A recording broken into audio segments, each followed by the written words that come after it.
Can you guys see me right now? And it starts. Oh. Okay, hang on a second. Okay, so basically... Okay, I was just testing shit out. Okay, this is... I'm on a new stream, of course. I'm just a little frazzled today. But basically, I'm doing a new Cringe stream, and the first thing we're gonna be looking at is Janelle Monáe's video. Her new video. If you don't know who that is, I can't really explain it because I don't know who she is either, but she is a pop singer, and she's got this new video out. Yeah, she's got this new video out. It's supposed to be like a female empowerment type of video. And in the video, she's wearing like I don't know why I'm explaining it when I could just play the fucking video. But it gets pretty it gets a little weird.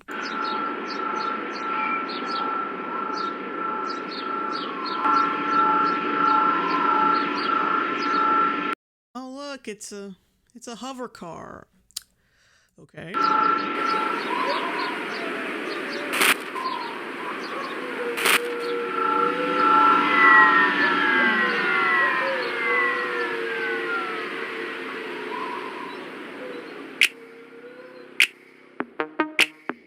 a minute, what'd that sign say? Okay, girls eat free and never leave. Yeah, that sign is basically it's a sign, literally a sign of things to come. So.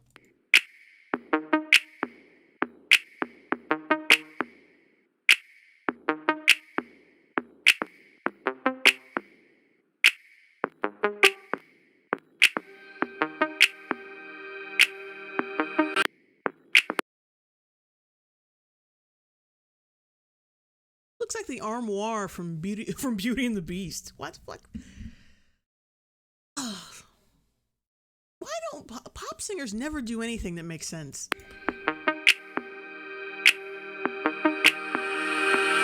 Pink like the inside of your.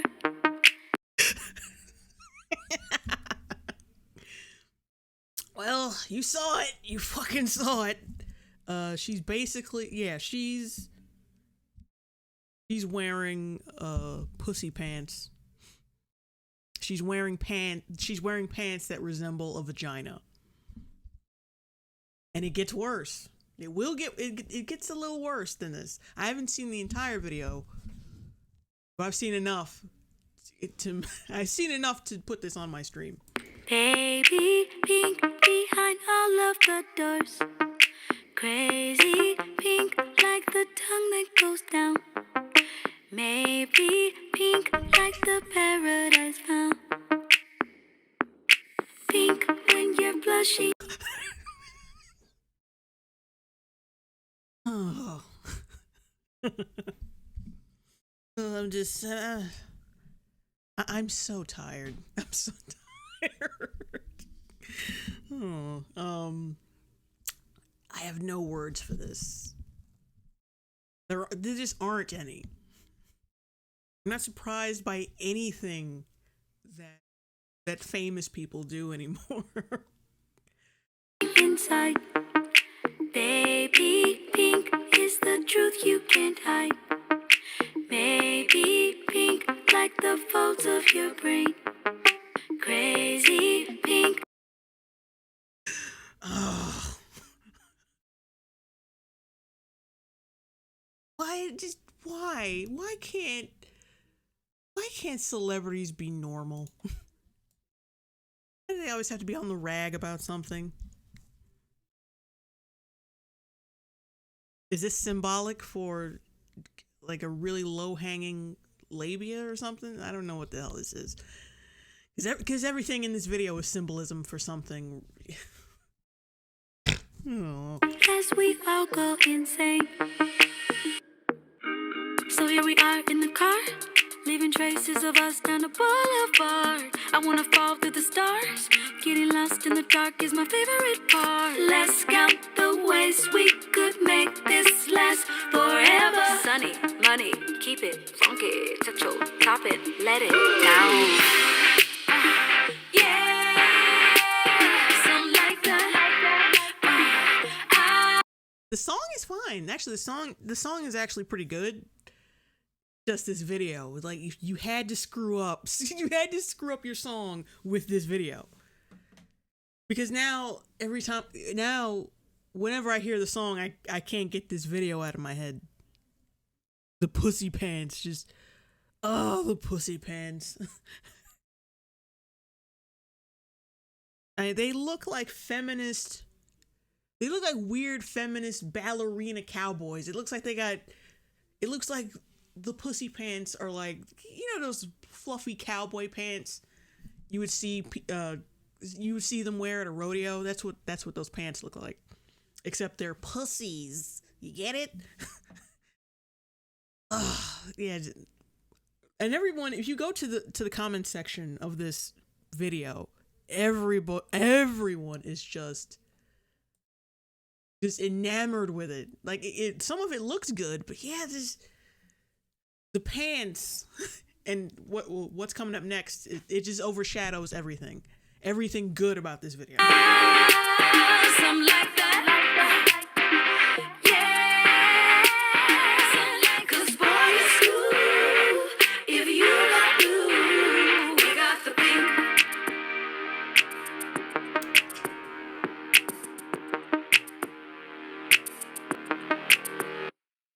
Okay, it's like, we get it. Pussy, we get it. Jesus. Oh, shit. It's just like, yeah, we get it. We get it. Oh.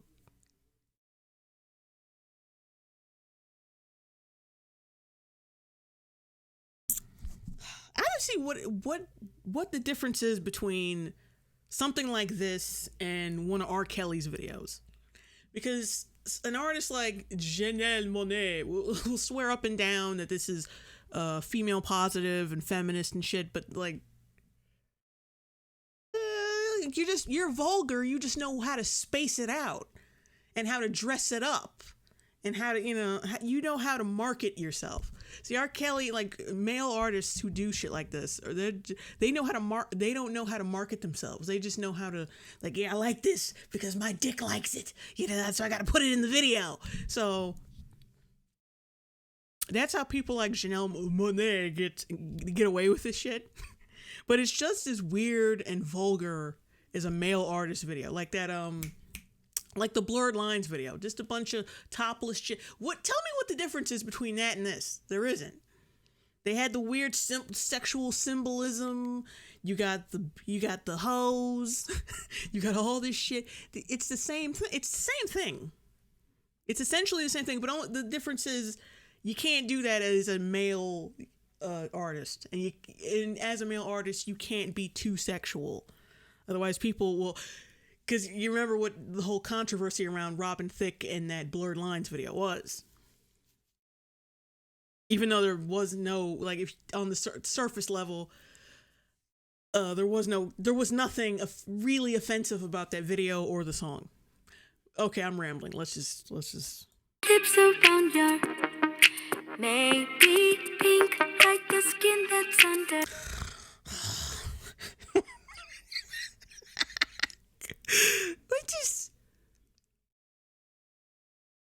I don't get it. I don't know. Maybe I'm just not woke enough, but I just don't understand this shit. Why does she have a Brillo pad in a pair of boys' underwear that says sex sells, as in human cells, on the front? I don't know. Do you know? I don't know. I don't get any of this shit.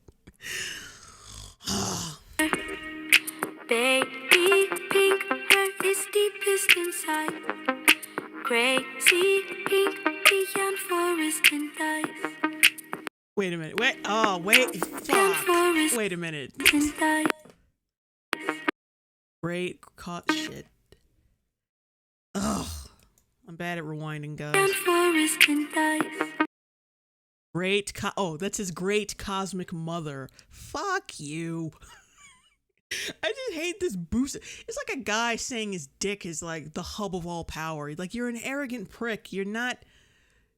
And like, when you're a woman and you do that shit with vaginas and uteruses and shit, you're no less douchey than a man. You're both fucking assholes. I'm sorry, but you are.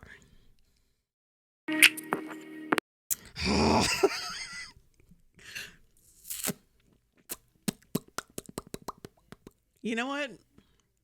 Jesus Christ. I know this is reference to the whole Donald Trump thing when he said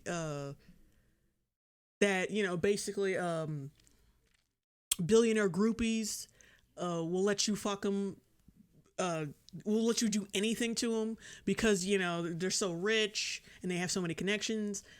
Yeah, this is in response to that. But it's like, bitch, he wants his hand up there. Why would he care if your pussy sucks his hand in further? He wants it in there. Regardless of whether he was talking about sexual assault, he wants his hand up there. I grab back. Like, that's what he wants, you stupid bitch. That's what he wants. That's such a terrible comeback. Because why else would he want his hand up there if he didn't want you to, you know? So dumb. It's so dumb. And for the record, he wasn't talking about assaulting people. Just an FYI on that. But holy, that's just the dumb. That's one comeback that makes me that makes me want to hurl myself off something because it's so dumb. He wants to grab it. So why would you? Fuck, I'll just keep playing. Pink like the secrets you hide. Maybe pink like the lid of your eye. Baby pink is where all of it starts. Crazy pink like the holes of your heart. So here we are in the car, leaving traces of us down the boulevard. Yep, we get it. Pussy. We get it. Lost in the dark is my favorite part. Let's count the ways we could make this last forever. Sunny, money, keep it funky. Touch your top and let it down. Yes. Like I said, the song is fine. In a sea of like cynical, dark, melodramatic, emo fucking music we got now, where everyone is like, my bitch fucked a leprechaun and he stole my perp drink or some fucking bullshit. It's nice to have like a bubbly pop song about sex that doesn't like I talk a lot of shit, but the song itself isn't vulgar. It's just a fucking video that's just so silly, and not silly good. It's like cringe silly. It's like, oh, stop, don't do that. Why would you do that? But yeah, it's nice to see a song like this, like her along with Bruno Mars and a couple other people. It's nice to see happy music and not the same melodramatic, depressing, oh, I do drugs and my bitch is cheating on me and fuck her. Like, it's nice to see a diversion. It's nice to see something that's different from that. Something like that, like that. Something like that. Yeah. 'Cause boy, it's cool if you are blue. We got the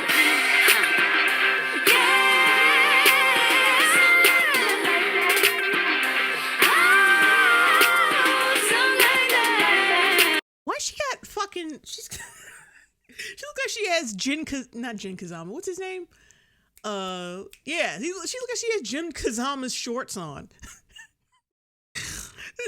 She looks like a character from a fighting game, from like a PS3 fighting game. She looks like she's about to fight a giant. She looks like she's about to fight a dinosaur. This looks like Tekken, and she's about to fight a dinosaur. I'm not even kidding. Like she's about to start kickboxing. It's hilarious. Cause boy is cool. If you got blue, we got the pink. Ugh. Pink like the inside of your. Don't you dare ruin Homer Simpson's donuts for me. But yeah, we get it. Pussy. Like pussy. Like people already kind of knew that. I can't stand it when like artists, when they're clearly gay, everyone knows they're gay. It's not really a secret. Or like some branch of the LGBT, and then they come out with certain shit like, oh, you didn't know I was gay, did you? Like I sprung it up on you. It's like, no, motherfucker, we know. We don't care. We really don't care. But yeah, pussy. We're all just pink. Pink like the walls in the doors. Deep inside, we're all just pink. Pink like your fingers in mine. Maybe pink is the truth you can't hide. Isn't that the chick from? Hold on. Pink like your tongue going round. Yeah, isn't that shit? Oh my god. I think that spit I just saw. Like your tongue going round. Yeah, isn't that the chick from Dear White People? Not the show, the movie. I think that's her. Oh, that makes this even worse. Yeah. She's probably a really good actress. I haven't seen Thor Ragnarok yet. She's probably great. But ever since that movie, I just can't get that smug, self-satisfied character out of my head. Like I always associate her with that, and I just want to smack her every time I see her. Well, whatever. Like I said, probably a really nice person in real life. Probably a really great actress. But I just can't get that role out of my head. Baby pink like the sun going down. Maybe pink like the holes in your heart. Baby pink is my favorite part. Yep. Yeah, well, we caught that. We caught it. Yeah, so that's that shit. Yeah. Thank God those pants weren't featured as much as I thought they were. Because that would have just, like, the featuring those pants less, near the end was a wise decision. All right. Let's look at something else. Okay, this is another musical thing. This is another music video. I don't know if y'all remember this. I don't know if y'all remember this shit, but this came out right around the time Obama left office. And you probably, one of your liberal parents or family members on Facebook probably shared this with you. I'm pretty sure. You might recognize it as soon as you see it. Hang on a sec.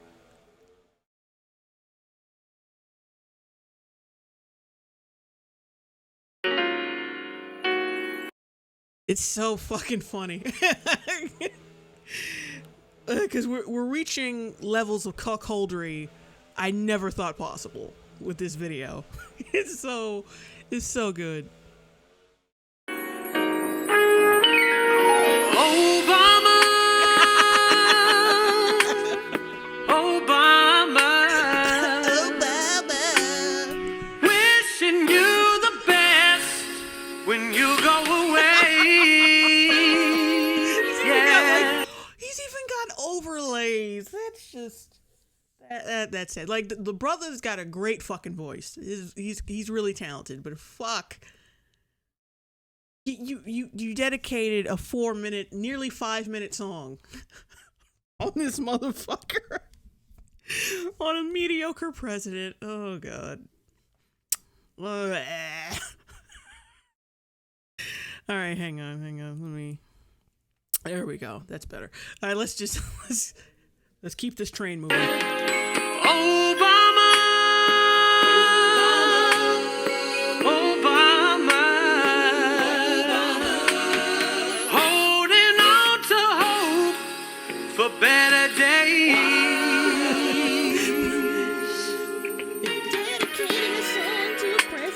a jewel in our history. Capture cool in your dignity. Yeah, you mispronounced mediocrity. The existence of this song is hilarious, and he splices in little footage of Obama and his family, and it's just sad. It's just really sad. Ugh. Like, he's silently judging you, dude. That's not even a picture you put in. He just magically appeared, and now he's just silently judging you. Like, why did you fucking dedicate a song to me, you jackass? Ugh. All right. Just look at the chat right quick.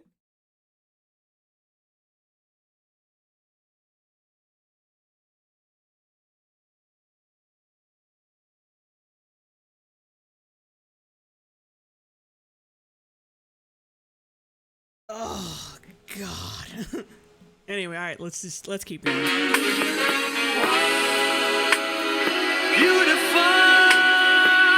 family. Not a good picture of Michelle to use right there, dude. She looked crazed. She was fucking insane. Hang on, damn it. Beautiful. That's not a good picture to use. Look at that. That's not a flattering image. Family in the face of adversity. Yeah. Like, fucking Michelle couldn't even get school lunches right. Remember that whole controversy about, fucking Michelle Obama wanted to fix school lunches and make them healthier, but then she ended up giving people a thumbtack and a piece of cardboard with pizza cheese on it. Not literally, but yeah, she wasn't good at her job as first lady. She really wasn't. That whole thing kind of like, yeah, if you want to be as important as your husband, now is not the right time to do that, because you're not representing him that well. I mean, like, he wasn't that great either, but like, still, you're gonna get in the spotlight, and if you're gonna come in and establish your own identity, and you fuck it up.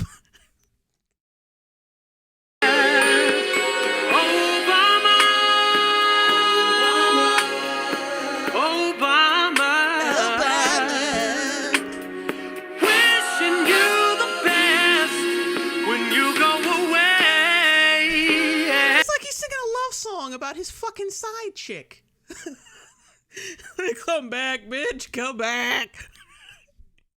Oh my God. Like, he's just a president. If he were singing, that's the thing. If he was singing about a chick he lost, I'd be like, or like a family member, I'd be like, okay, that's understandable. That's understandable. But this is a president. It's a president. That's it. That's sad. You're begging him to come back like he's your fucking side chick. It's not working. It's not working at all. Obama,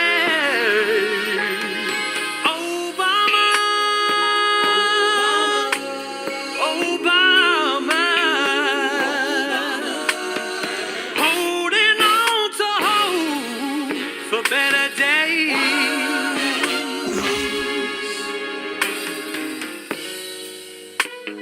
Did we know just what we had? Seriously?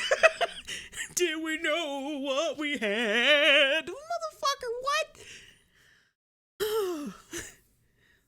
Oh, you never know what you got until it's gone. Oh. What did we have exactly that was so special and so different from other presidents? Nothing. Nothing, not really. That novelty, the novelty of him being a black president wore off after year 2. It completely wore off. But it's like, yeah, it's like we should be grateful for having to have had him as president for a time. Dude, you sound like a fucking like I usually never use this word, but yeah, you're acting like a fucking cuck. I'm sorry. All the times they treated you bad. Oh, people shouldn't have disagreed with your politics or anything. Like, wasn't that was just so mean of them. There have been presidents who've been assassinated. There have been like fucking non-presidents who have been assassinated, but like people disagreeing with your politics and shutting down a couple of your little projects. That's really awful. And I need to dedicate a fucking song to that, apparently. Like, no, you know what? If this song was about MLK, I would have been fine. But it's about fucking Obama.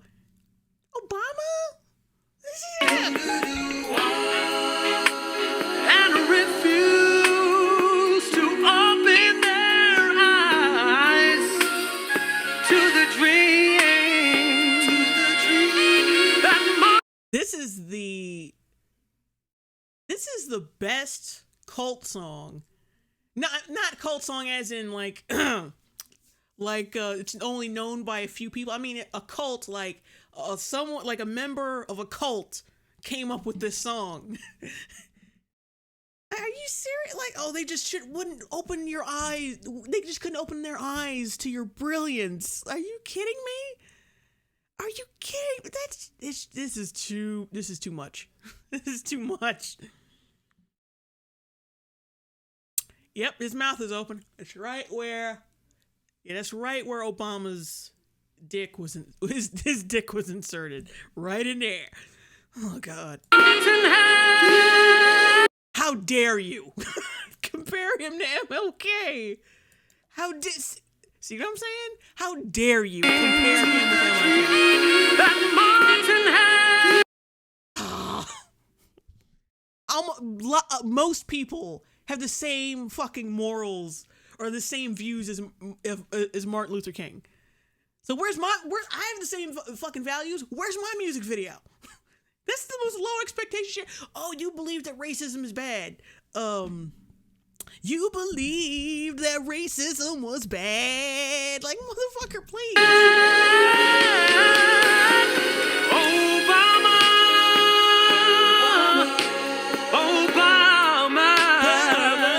Yeah. Wishing you the best when you go away.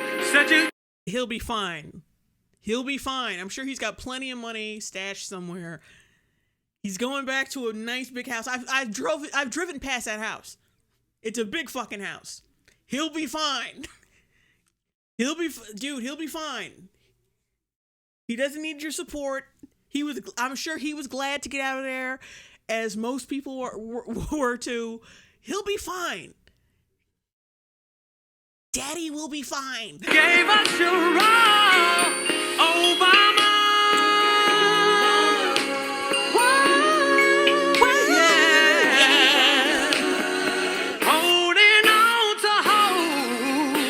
Better days.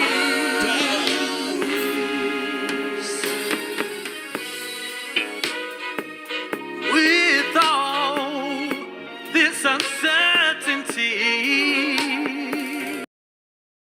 uncertainty. This is before he was officially out, so like, what uncertainty? We were just changing presidents. People make themselves uncertain about shit. Sometimes you just gotta like ride the wave and just lay back and just let whatever happens happen. Right, and then if something major happens, then be scared and unsure. But we were just switching presidents. I think he was barely out yet. I think this came out in 2006. I think this came out before any election happened. And they just you're jumping to conclusions, dude. You're jumping to conclusions. That's all. That's what you're doing. It isn't our country's creed. Oh, to ignore our brothers' needs. Said there's hope for Yeah, he was like he was carting around two mummies. If those were important women, I'm so sorry. I'm sorry, but they look like mummies. Is hope for would you refuse to breathe?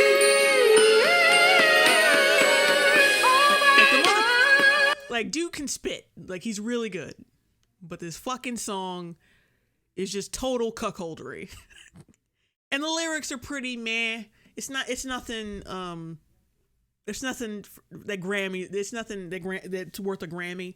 But which isn't saying much. Because, they give Grammys to anybody nowadays. But, yeah, it's nothing spectacular. But his voice is spectacular. But the songwriting and the whole concept of this song is just pure trash.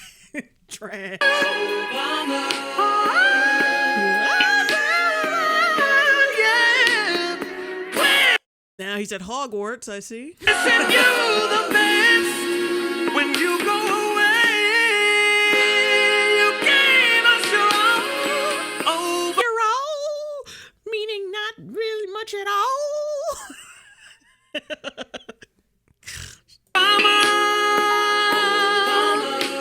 Obama said we're holding on to hope for better days. We're holding on to hope That was a weird one. for better days. We'll always remember We're you, Daddy. holding on to hope for better days. I said we're holding on All to right. hope All right. for better We get it. days. You can end it now. Yeah, this isn't gonna make your black girlfriend love you. Yeah, just so grovelly. I can't stand that. He's got a great voice, but shit. Okay, which one is the next one? Like, yeah, he was just the president, guys. He was just the president. It's all right.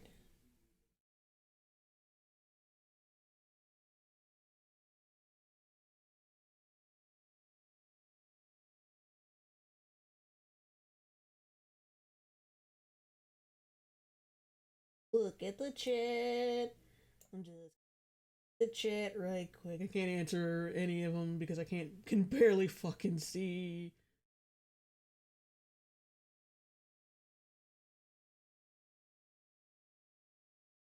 Oh. Okay, here's the next one. This one is hold on. I guess you can tell already what the hell this is.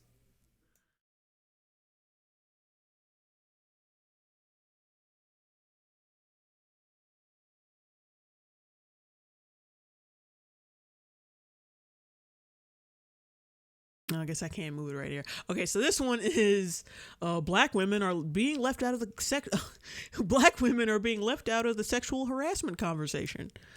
This is gonna be lovely. Recently, Jane Fonda said the public is only starting to care about the issue of sexual assault and harassment because most of the women coming forward are famous, rich, and white. And she's right. Or maybe famous, rich, white women are mostly the only ones getting sexually assaulted. I mean, people are caring because certain people are the ones bringing it. It's like, they kind of had no choice. You can't just ignore sexual assault. I mean, they actually, no, fuck it. They are still ignoring it. But they had to put a little bit of spotlight on it to make it look like they care. But it ain't got nothing to do with race, sweetie. It's got everything to do with because it doesn't have anything to do. It doesn't have anything to do with race because they're still ignoring the issue. They only put like a teensy bit of spotlight on it. They pretend to give a shit, even if it is a pretty white woman. They don't give a shit either way. So this isn't a fucking competition. Like, oh, we can get sexually assaulted too. Like, motherfucker, they don't care either way. And I'm pretty sure because there's more white women in Hollywood, more white women are going to be sexually assaulted than black women. So that's just that. Stories like these have been happening to women of color for decades, and no one talks about it. R. Kelly made a child bride out of singer Aaliyah when she was 15 years old. Everyone knew about it. Everyone was still, like, when I was a kid, my uncle even had the video, like the sex tape. I know that because me and my cousins found it in his room. Actually, no. He gave us a CD. We wanted MP3s. And it was on a CD he gave us with MP3s on it. It just so happened to be on there. And but everybody knew about it. Like me and my cousins and everybody, like a lot of people who visited my grandma's house at the time were sitting around watching it to see if it was actually R. Kelly in the video. Everybody knew about this shit. Everyone in my school would talk about it. Everyone in my family would talk about it. Everybody knew about it. Everybody knows he's a piece of shit. He's been to trial, all that shit. And he's a bad example any fucking way because guess what, sweetheart? He ain't in prison. And if it's all about race, then his black ass would be in prison by now. You think that what makes you think, like, if going by that logic, shouldn't his black, because the system is real funny with males and black males especially. So why the fuck is he not in prison yet? Could it be that could it be that the one thing that's holding back justice in the situation would be fame and money and not fucking race? Just a little. Just consider that just a little bit. Charged with multiple felonies regarding sexual abuse of young girls, and he's still getting away with it. His victims were mostly girls of color. So what? Girls of color are officially different from men of color? Like, the way they did OJ, even though I don't really think that's racially motivated, but the stink people made over, like, OJ was, like, snatched up real quick, and everyone thought that was racially motivated. But now we got someone who is clearly a sex offender who married a 15-year-old girl. It's on record. The parents knew about it. It was all out there. But yeah, he's still not fucking arrested yet. But they're so quick to arrest people like OJ, and then you got all these shootings happening with young black males. But yes, somehow they let this black male they just let this black male slip through the raindrops. Why? Maybe it's because the only color that's important in this scenario is green, not black, because he would have been in jail. They would have gotten their justice by now. These victims. Come on. The problem is that most of the black community treats R. Kelly's bullshit as a joke. I think that's actually the problem. Well, not just the black community, but most people treat R. Kelly's bullshit as a joke. No one really treats it seriously. Not like they should. They treat it more like as like an opportunity for comedy and shit, which is fine, but it's like no one's really like clamoring to get his ass in prison, and that's a problem. But yeah, it's not about race because his ass would have been in jail by now. And while the situations are different, the public response wasn't to start any kind of social movement or call for sweeping reform. It just became the butt of everyone's jokes. Yeah, people are still making jokes about the Harvey Weinstein thing. So people make jokes about that, about Cosby, about all that shit. I mean, I know I just said that people aren't really taking this too seriously, but what I'm saying is, like, the perpetrator is black. and we all know how sometimes law enforcement and everybody, like, you know how they treat black men and black males in general. So you'd think he'd be in prison by now, but he isn't. And like, people take it lightly. Like, yeah, true, but people take the Harvey Weinstein thing lightly. Like, no one's really been held accountable for all these white victims either. Stations still play his music, and concert venues still host his shows. Over 79 women have accused Harvey Weinstein of sexual misconduct, and in the days after the story broke, Lupita Nyong'o was the first black woman to come out with her own story with Weinstein, and she just so happened to be the only woman who he responded to, saying he remembered a different version of events. Anita Hill made waves in the 90s when she testified against Supreme Court Justice Clarence Thomas, but she wasn't seen as a hero for doing this. She was vilified and had to go on TV in front of millions of people to talk about how she'd been harassed by her boss, only to have the people in power write her off as crazy. And the reality is, this happens every day. I mean, see, I don't fucking remember that too well, so I can't really speak on it too much. But yeah, someone put a pubic hair on her someone put a pubic hair on her soda can or some shit. But I mean, I think there was other sexual harassment in that case too. But like I said, black male who has done the perpetrating, and going by your logic, people are really racist towards black males specifically. So, you know, how is there this vendetta against only black women, but not black? You'd think that the system would be like, oh, black man, gotta snatch his ass up. I'm just waiting for your Negro ass to commit some crimes. But no one's taking that seriously. But no one's rolling up with the paddy wagon at R. Kelly or Clarence Thomas's front door. Now, the Clarence Thomas thing is a gray area because I think it was just like him saying inappropriate comments, and the pubic hair thing, which you never know. Like, it could have been just because sometimes one of my hairs falls on something. Doesn't mean someone put it there. Sometimes it could definitely come from my head, but whatever. I'm just saying there's other factors here, people.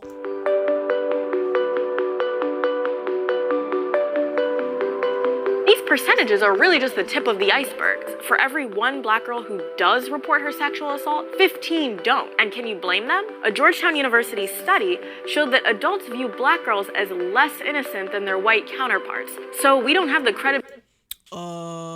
Citation. Ow, shit. Felt the pain in my side. So we don't have the credibility or the value. Less innocent than the study showed that adults view. A study with who? With who? How many people did you study? Did you study the entire country? Because that's what fucking kills me about these psychological or opinion-based studies, is that you can't study the whole country. You can only study like a small group of people at a time. That's why these studies are mostly bullshit half the time. Like these sociology studies. Because you can only interview a small group of people at a time. I think because, we studied people at a college. What more do you want? They're smart people. You gotta validate their shitty opinions. It's just fucking ridiculous. I never liked those studies. And of course they're not gonna give you any links, because now this never fucking does. They're just gonna expect you to take their word for it. View black girls as less innocent than their white counterparts. So we don't have the credibility or the value, which is why we don't have as many of the resources like crisis centers to come forward. This is a watershed moment for the issue of sexual assault and harassment. Survivors are all coming out because there's power in numbers, and we're finally seeing that staying silent has only perpetuated the problem. It's important to note that even if many of the high-profile survivors are rich white celebrities, it still took tons of women having the courage to stand up. Oh, you... Why did you use this bitch as an example? Why did you do that? Rose McGowan, she looks like...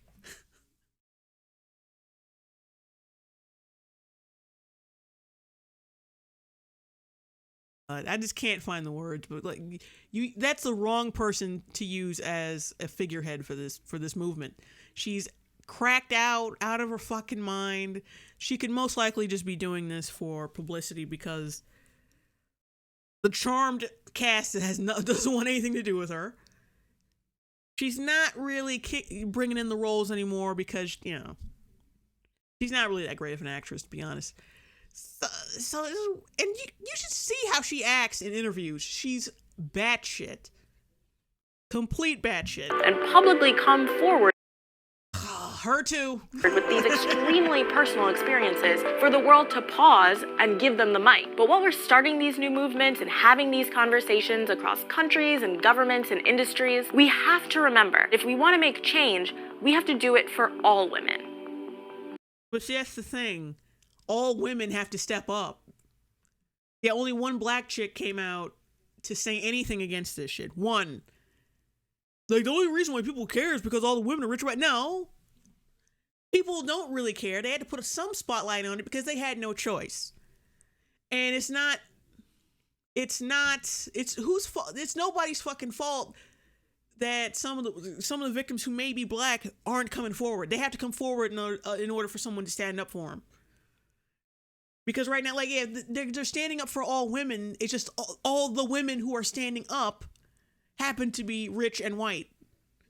So why don't you just encourage more women of color to stand up? But instead, like, this whole fucking video is just negative. Like, oh, can you blame them for not wanting to stand up? Yeah, I can. I can. Don't fucking preach about how no one's standing up for you when you don't want to stand up for yourself. Like, that's not how that... no one's gonna stand up for you if you don't give a shit enough. If you don't give enough of a fuck about yourself to do it. Oh well. Ugh. Anyway.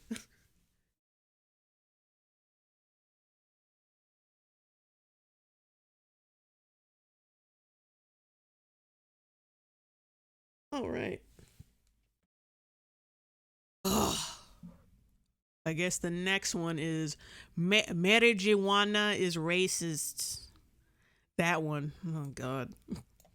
Stop saying marijuana. Nope. Why? Because it's racist as the term No, it's not. was used to knock on people of color and their devilish ways.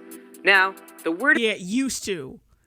Did these motherfuckers listen to themselves? The word used to mean this back in the day, back then, in the past, years ago. And now the word, see, language evolves, it changes. And they want to believe that until it's fucking convenient for them to shill their bullshit. Now all of a sudden it's, oh, it's racist. Like, language changes when it comes to gender, when it comes to racism, but no, when it comes to certain types of racism, but now all of a sudden it's like, well, this word was racist, so it still is racist. Like, go fuck yourself. itself isn't inherently racist, but it was used. The word itself. Let me rewind that. Racist, but it was used. The word itself isn't inherently racist. Well, then it's not fucking racist. Just fucking admit it. The word itself isn't inherently racist. Then it's not fucking racist then. You jackass. If something is not inherently a thing, then it's not that thing. It could be racist back 100 fucking years ago, But it's not racist now. You fucking idiot. But it was used by American prohibitionists to exploit racism and xenophobia. Well, we don't have prohibitionists anymore. Argument immediately invalid, motherfucker. So by using the M word, you're ignoring a long history of oppression against Mexican immigrants and African Americans. That's Fuck you. Fuck you. You're weird with your Wilder Valderrama looking ass. on a quick history lesson, shall we? Weed has been consumed by the American elite since the 1840s. It was even sold over the counter as medication to treat insomnia, migraines, and rheumatism. But it didn't become controversial until the early 1900s, when millions of Mexicans migrated to the US following the Mexican Revolution. With them, they brought marijuana, and their customs of smoking it casually and regularly. But the term was then popularized in the 1930s by this man. Harry Anslinger was the director of the Federal Bureau of Narcotics from 1930 to 1962. Now, Anslinger believed that marijuana influenced black and brown people to commit murder and other violent crimes, which is... Actually, of course, he's leaving out a huge chunk of it. They were trying, I think, from what I remember, they caused a controversy behind marijuana because of the hemp industry was starting to take over. And, you know, so marijuana within that was becoming popular. And then some other industry, I forgot what it was. The rope industry, some shit. So this other industry was like, okay, we got to make marijuana look really harmful in order to get back in business and knock these motherfuckers out of the game. So let's just make it seem like marijuana is bad. It turns everyone to a fucking psychopath. Blah, blah, blah, blah. There was this whole controversy around that due to money. But yeah, of course he's not going to fucking mention that because that's not baller. That's not going to get us viewers. That's not going to get us viewers into that shit. You know, we got to make this all about racism.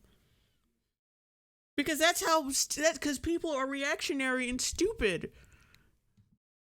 Well, sorry, our fan base is reactionary and stupid, and they need their fix of this shit. Otherwise, they're gonna have to go out in the world and live and figure out that things aren't really that bad. And we can't have that. ridiculous, because all I see people do when they smoke is sit on their couch, watch TV, eat munchies, and fall asleep. So his solution was to launch a vicious propaganda campaign against marijuana and associate it with all inferior races and social deviants. Yeah, you're not fucking slick, dude. I'm glad he fucking mentioned that it was a propaganda campaign. Fine. But he wants to make it a race thing instead of they wanted to make it look unsafe for everybody. They said if you smoke weed, period, it's going to be bad for you. It's going to turn you into some kind of fucking psycho. Back then, of course, they probably put some racist shit in there, definitely. But he's making it look like it was only racist, and somehow what happened back then should spill over into what happens now. And because it was racist once, it always has to be racist. Oh God. Anslinger traveled across the country to convince people that marijuana was something that was invading the US. He even pronounced the drug as marijuana to make it sound Hispanic and foreign and scary to white people. The campaign played... Why would a pronunciation make it sound scarier? Yeah, you know what? When I went to a Mexican restaurant and I heard a Mexican person pronounce things the way they would in their tongue, I just got really uncomfortable. And I walked. I got on top of the building and I walked backwards off the building and then splattered my brains onto the pavement because it was just so horrifying hearing foreign people speak. It just gives me the willies. Played on through 1937 when Anslinger successfully pushed Congress to pass the Marijuana Tax Act, which made the drug illegal at a federal level. Since then, marijuana has been associated with the notion of addiction or living a lesser life. Instead of a herbal medicine that seems to help people with several health conditions, or simply as a way to just relax after a long, hard day's work. You might argue that marijuana lost its prejudice bite years ago, Yes. Yes. but you can't ignore the racial implications of its Shut the fuck up. This is just like that Riley Dennis video I did. Like it's the okay to be white video. Like his big fucking argument was, oh, if something was racist 100 years ago, it's still racist and will always be racist, and it couldn't have any other fucking meaning, or it couldn't have any other meaning, or like it couldn't have any other meaning behind it besides racism. And it's the same fucking shit they're using here. It's like, it's so hard not to believe that they're doing this shit on purpose to propagandize and to manipulate people, when it's always the same goddamn arguments over and over and over again. Oh, this is why people fucking hate you, social justice warriors. It's why they hate you. introduction to the American lexicon. Besides, nothing has changed. This whole conversation is actually very deja vu. We're still trying to fight the negative stigma that clings onto a plant in 2018, all because of white men such as Jeff Sessions and Steve Alford, who keep making terrible remarks when trying to make marijuana the culprit for crime. That's proves nothing. Well, they're trying to get rid of the drugs, the dope and stuff, and that makes it keep being racist. A word where it's racist because this old white guy. Shut up, please, for the love of God, shut up. But just Jeff Sessions and such, like, he's trying to get rid of the thing. It's like, that doesn't make the word racist. I'm sorry. But see, this is the kind of group that thinks the word thug is racist. That thinks what else is racist? Like, there's certain words that they claim are code words for certain racist shit, and like basically putting 100 on 10 each and every fucking time someone from a separate group, like Republicans or conservatives, every time they say something, it's always some kind of ulterior motive behind it, because they're fucking paranoid. They're just a bunch of paranoid crybabies. They're trying to get rid of drugs. That affects every fucking body. They're trying to get rid of drugs because there's more money in trying to get rid of drugs. And of course, yeah, they might have some racial motivations or racial ways of getting it done. But that doesn't make the word marijuana racist. That's not how that works. Organizations that advocate for legalization, and even some media publishers, including Now This, have stopped using marijuana to describe anything that contains THC or any other cannabinoid. So what's the right word to use? Cannabis. Just call it by its Latin name, and you'll not only be technically correct, but also politically correct. Oh, go fuck yourself. You'll be politically correct if you say cannabis and sound like a fucking dork in front of all your friends. Oh, screw you. Oh, fuck you. Fuck you. God, I hate Now This. I didn't think I would hate them more than Mike, but I do.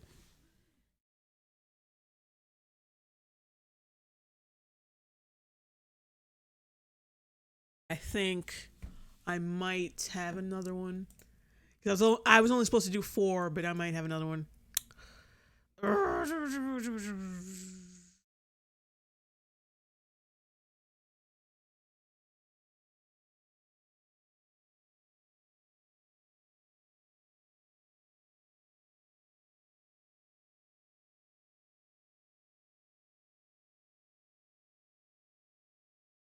Bitch.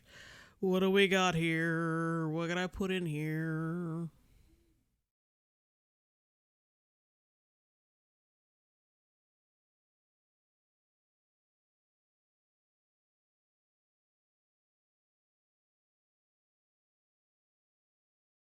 Dismissed it. Shit. The fuck?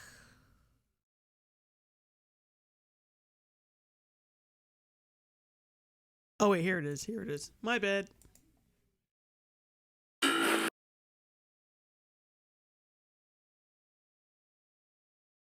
This is a video by Mike. I was just talking about these idiots. Ugh. This one is called "How to Deal with the fragile male ego." Ugh.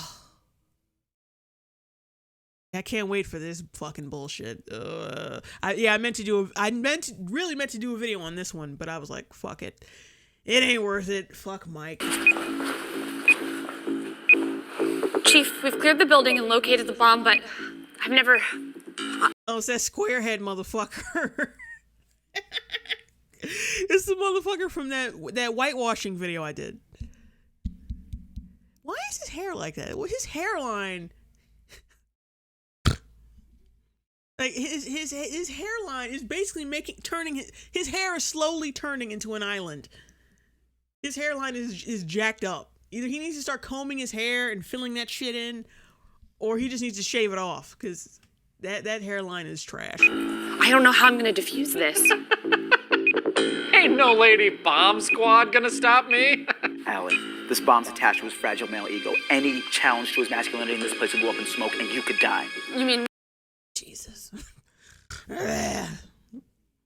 Black Bart Simpson actually thinks this is funny, I bet. we could die? No. I mean you. Toxic masculinity is so much worse for women than it is for men. It's hilarious, everybody. It's so funny. It's so funny because they're saying words and it's coming out of their mouth. I'm getting tired of you guys talking about me. Dude, I forgot her birthday. And you know how women be tripping. I forgot tonight, I should have remembered. Now she's just all mad and crazy, Yeah, right, sorry. Yeah, I don't know why I was acting like a little bitch. Listen, happens. It's Tuesday. What is happening? You didn't forget my birthday. You actually got me a very sweet card. Thanks, I made it myself. But I Gross. Just that's gross. have to connect with him because I'm all he has right now. Listen, all I know about the fragile male ego, I've learned from watching Full House. TGIF. But he doesn't want to be. What the fuck is any of this? I don't get social justice warrior humor. I really don't. It's so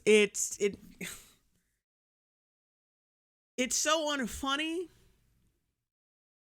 that I kind of lose a piece of my sense of humor the longer I listen to it. Start to get fucking gross. I start to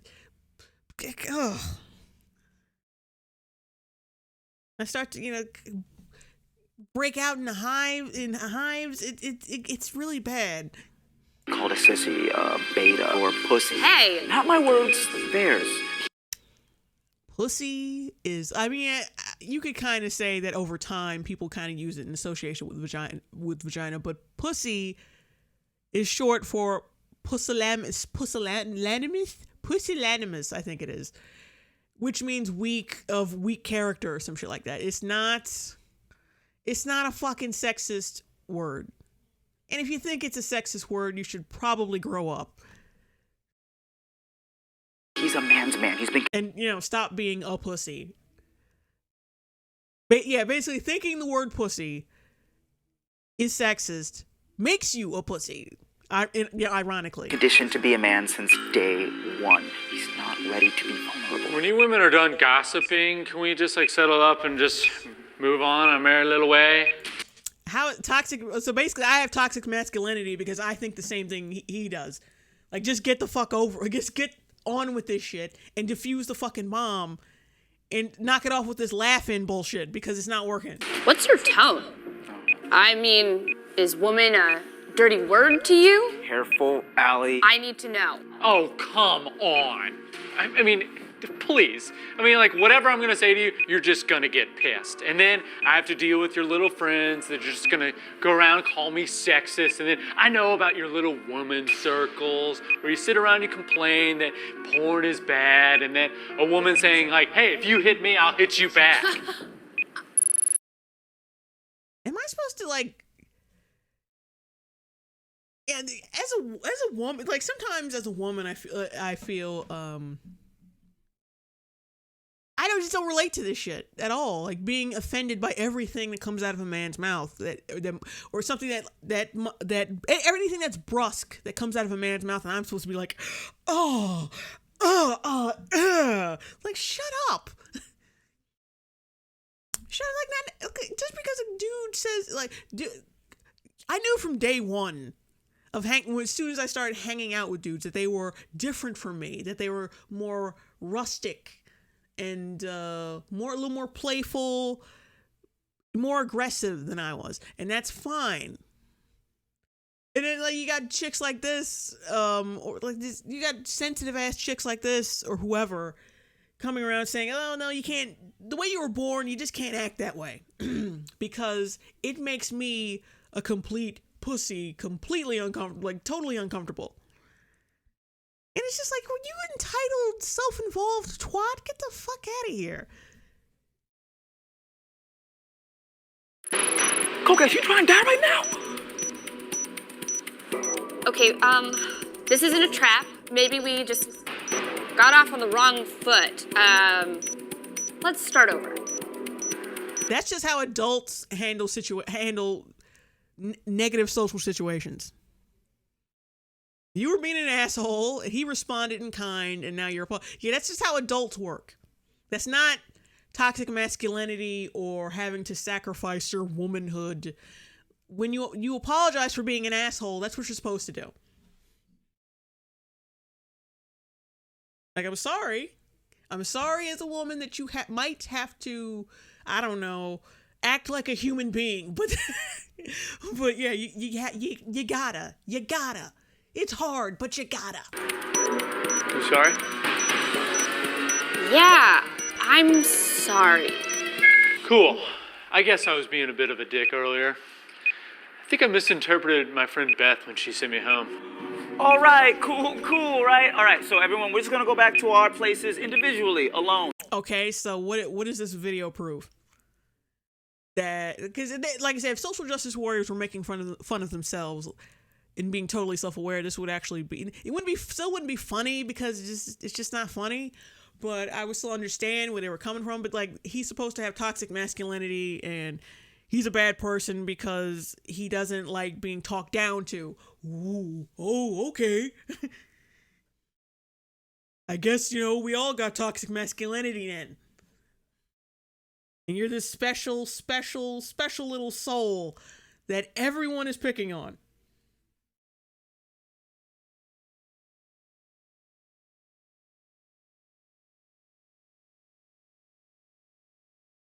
Away from each other? But wait, what did you misinterpret? Well, I helped her move, and like, she put me in the friend zone. Like, I helped her move a bookcase. Obviously, Of course. Because I didn't look down. Like, we had at least another minute left. And I was like, okay, they're gonna ruin this shit. They're totally gonna ruin this, and I'm gonna get angry. More angry than I already was. And of course, they gotta turn. I helped, like, they bring out this total straw man. Like, oh, I helped her move, and I thought that she would top on my dick. No one only the biggest insole cuck fucking thinks that way. No regular person fucking thinks that way. That's just toxic masculinity. No, anyone can. Insoles can be anybody. Insoles and like total cuckolds and like little bitches, they could be anybody. This isn't a male thing. Like, have you been on Tumblr in the lesbian tag? We're in the text section. In this, have you been around that motherfucker? All the worst lesbians are there, and you get a nice window into how much women can be just as bad as men. A small window, not a huge window, but it's a big enough window. Gossip. Oh, what? That's so deeply problematic.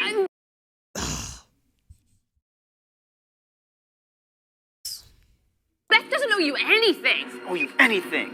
Bookcases are heavy, bro. I understand what you're talking about. Bookcases are heavy, bro. I understand what you're talking about. Oh, what? That's so deeply problematic. Her face is unsettling.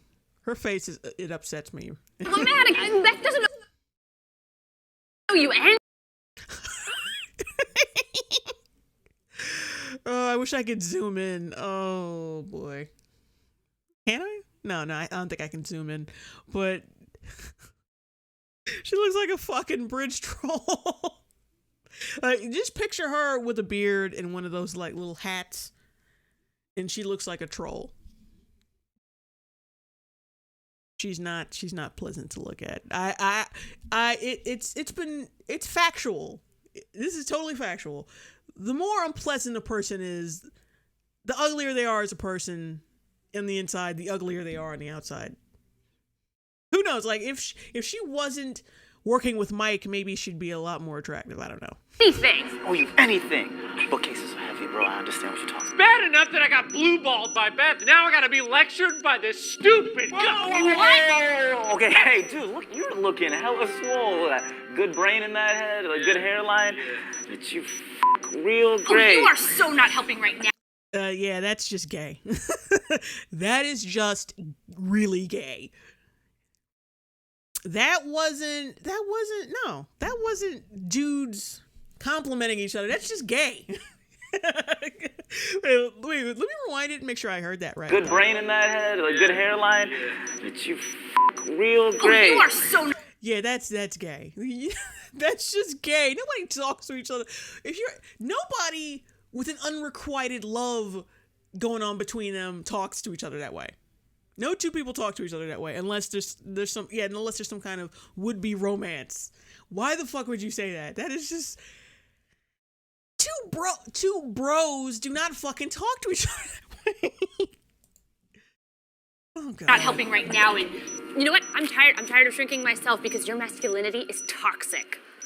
What do you mean? This idea that you have to keep everything in, that you can't, I don't know, ask for help or be honest. How did you get that from any fucking thing he said in this video? How can you make it?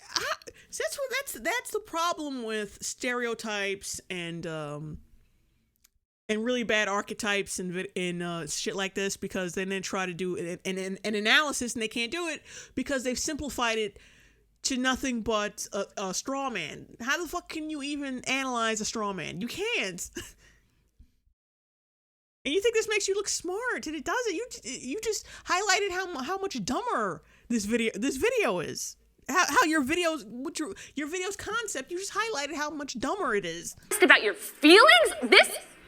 This is an epidemic. This is why most men. Honestly, she's not pleasant to. She's not nice looking. Are lone shooters.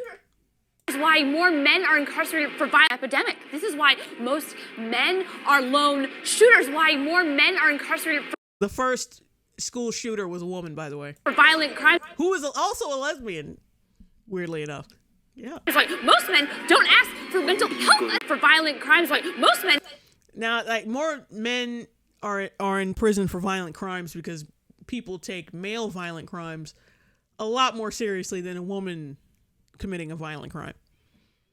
Like, how can you, like, so that's like saying more black people go to prison for violent crime. That's racism. But if more men go to prison for violent crime, that's just, because you're just, you motherfuckers are just evil. What fucking sense does that make? You know, people are going to start, the more lies you put out there, the more lies you're going to have to put on top of that to cover them up. You know, and people are going to start seeing through that shit. You got to stop doing that. Y'all really need to stop doing that. Don't ask for mental health. This is why. So good.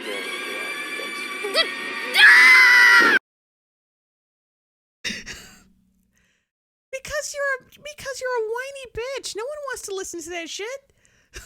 Nobody wants to listen to you because no one wants to listen to someone who's always negative and who's always pointing out people's fucking. Not even like who's always pointing at people's insecurities. No one fucking likes that shit. No one's gonna want to fucking hang out with you. I'm sorry.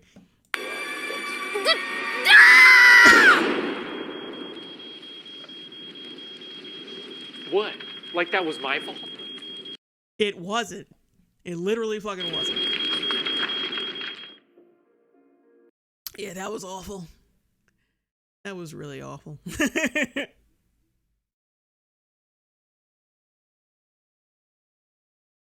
All right.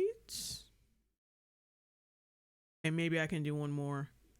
I actually have, tell me in the chat if this is okay, if you're gonna, but I have like one Riley Dennis video that's saved in here. So if you guys wouldn't mind seeing that, let me know. Because I think either way, I'm still gonna put it on. But yeah, I got one saved in here. I didn't even see it.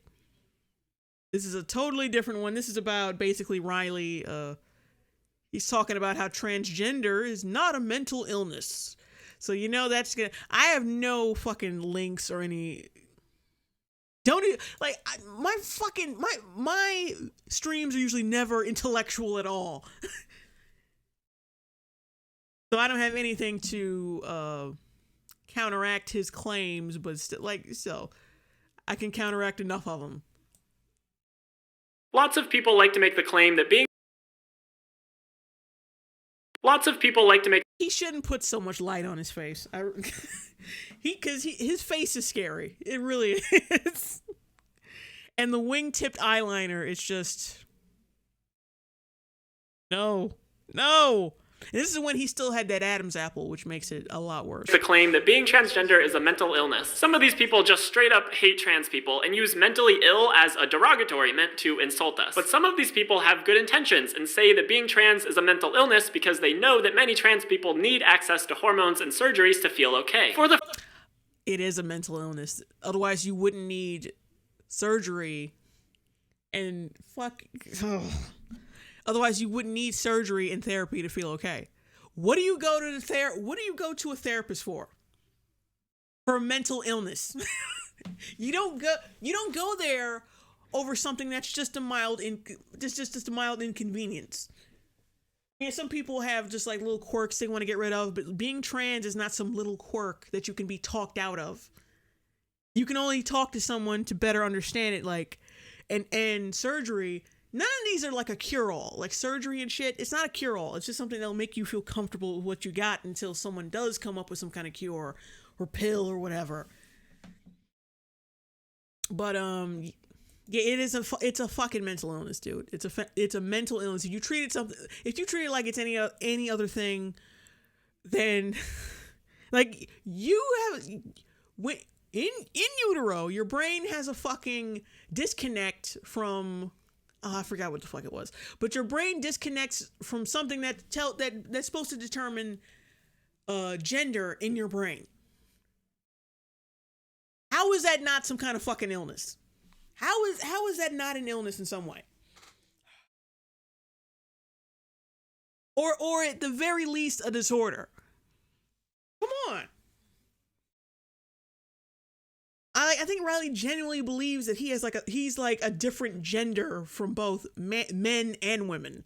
Like that trans is just something completely different, and not just a mental disorder that just crosses the wires of gender in your brain. First group, I think they're just lashing out because they don't understand what it means to be transgender, and that's scary for them. It's the same reason people used to say that all gay people were mentally ill. I mean, there are certainly people. That was totally fucking different. That was.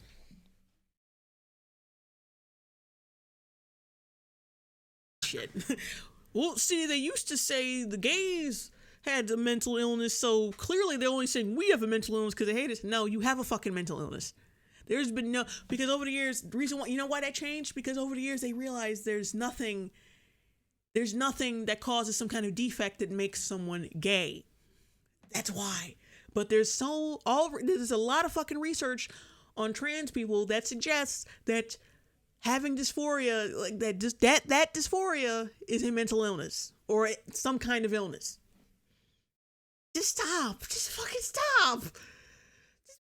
Yeah. People who still believe that today, but it used to be a much more common belief. Homosexuality was even listed in the DSM-2 as a mental disorder. The DSM, by the way, is the American Psychiatric Association's Diagnostic and Statistical Manual of Mental Disorders, which is the standard used in the US to diagnose people with mental illnesses. If someone is afraid of trans people or gay people and is determined to believe that they're all mentally ill, then I don't think there's anything I can say to change their mind. But for the second group of people who are just trying to make sure that trans people still have access to necessary medical care, I think this is just a misunderstanding understanding of the difference between gender dysphoria and being transgender. So, to go any further, we need some necessary medical care. I think this is just a misunderstanding. If someone is afraid of trans people or gay people and is determined to believe that they're all mentally ill, then I don't think there's anything I can say to change their mind. But for the second group of people who are just trying to make sure that trans people still have access to necessary medical care, I think this is just a misunderstanding of the difference between gender dysphoria and being transgender. So, you need gender dysphoria to be transgender. There ain't no fucking, there's no fucking difference. You need dysphoria to be transgender. They go hand in hand. The fuck? Oh, he's so dumb. Either he's dumb, delusional, crazy, whatever. He's one of those. But Jesus Christ. to go any further, we need some definitions. And the problem with definitions is that for every word, there is often a lot of conflicting definitions, and it's very rare that we all agree on the same one. Definitions for certain words can vary widely between dictionaries, and words that have See, definitions change. That means I have no mental illness. recently gained new meanings or connotations might not be accurately described in every dictionary. Dictionaries are meant to describe how we use language, not dictate how we use it. Often when Shut up. Are you kidding me? it comes to a field with rapidly evolving language like transgender issues, our best bet is listening to the experts in that field who have come up with the most accurate definitions possible based on their experiences. With all of that being said, we need to decide on definitions for the word transgender and the phrase gender dysphoria. Let's start with... Well, see, you do know that there are some... That's a really disturbing shot of fucking Riley. I can't even look directly at it. That's horrifying. Anyway, let me minimize this right quick. Anyway... There are a set of experts that say you need dysphoria to be trans, which is most of them. And then you have some other experts that say you don't need dysphoria to be trans. See, it's just like the vaccines cause autism thing. Just because you found a few people who believe what you believe does not make it an accurate science. It just makes them agree. They just want your money. They want you to keep coming back to them and lining their pockets. That's what it is. Because if they didn't, they wouldn't lie to you. If they didn't, they wouldn't lie to you. They would actually take this seriously enough to tell you the truth.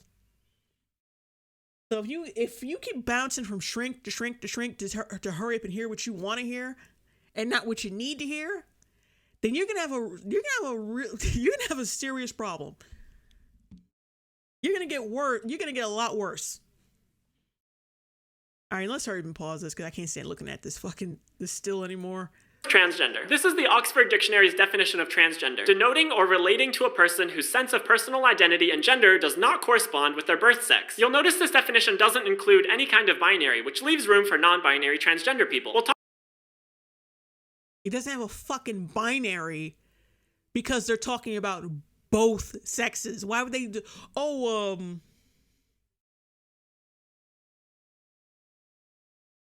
and gender does not...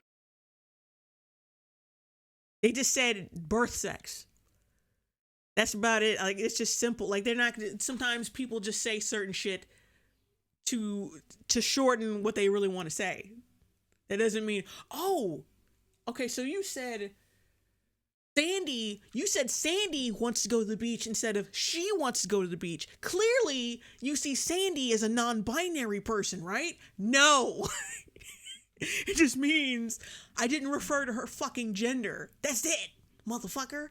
Correspond with their birth sex. You'll notice this definition doesn't include any kind of binary, which leaves room for non-binary transgender people. We'll talk about that more in just a minute. This is dictionary.com's definition of transgender, noting or relating to a person whose gender identity does not correspond to that person's biological sex assigned. So the same fucking definition. Why do you need the same definition from two different websites? Are you trying to pad out this video? And at birth. You'll notice that this definition is also not binary. And this is the Merriam-Webster's definition of transgender. Of, relating to, or being a person whose gender identity differs from the sex the person had or was identified as having at birth. And it also includes an older, more binary definition, which is of, relating to, or being a person whose gender identity is opposite the sex the person had or was identified as having at birth. There are small Yeah, let me guess. The Merriam-Webster dictionary definition was the one you went with. It was the one you believe wholeheartedly before the other ones, right? Because it falls in line with your way of thinking. Just asking. Discrepancies between all three of these. The Oxford Dictionaries says birth sex instead of sex assigned at birth or sex the person was identified as having at birth. And the Merriam-Webster includes a definition that is more binary than the other two because it says that a gender identity can be opposite of another gender identity. But those are just dictionaries. How do the experts and But they're just dictionaries. They're just like books that have like that have the definitions of words and have evolved and like changed over the years. Yeah, like as the centuries went on. They're just fucking books. Trans rights groups define being transgender. Well, the American Psychiatric Association's definition of transgender is the broad spectrum of individuals who transiently.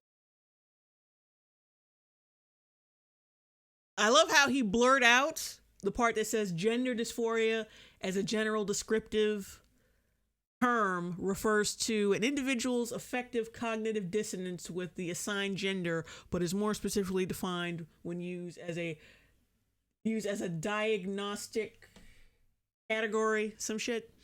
Or persistently identify with a gender different from their natal gender. The National Center for Transgender Equality's See, but that doesn't mean that non-binary exists. That just means they didn't specify male and female. That does not mean anything. Definition is transgender people are people whose gender identity is different from the gender they were thought to be at birth. And GLAAD's definition of Of course. These people aren't scientists, right? These are activist websites. You think they're the kind of websites.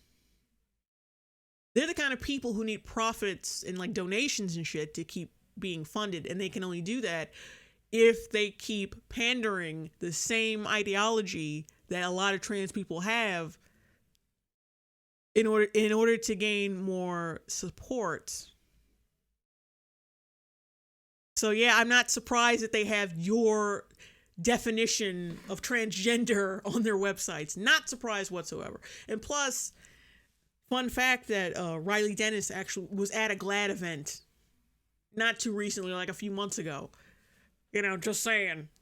This seems a little weird. People whose gender identity is different from the gender they were thought to be at birth. And GLAAD's definition of transgender is a term used to describe people whose gender identity differs from the sex they were assigned at birth. So what does all of this mean? It means that we can't agree on a single definition of what it means to be transgender. But no, it means that you can't agree on the definition of transgender. That's you. That's your fucking problem. We know what the definition is.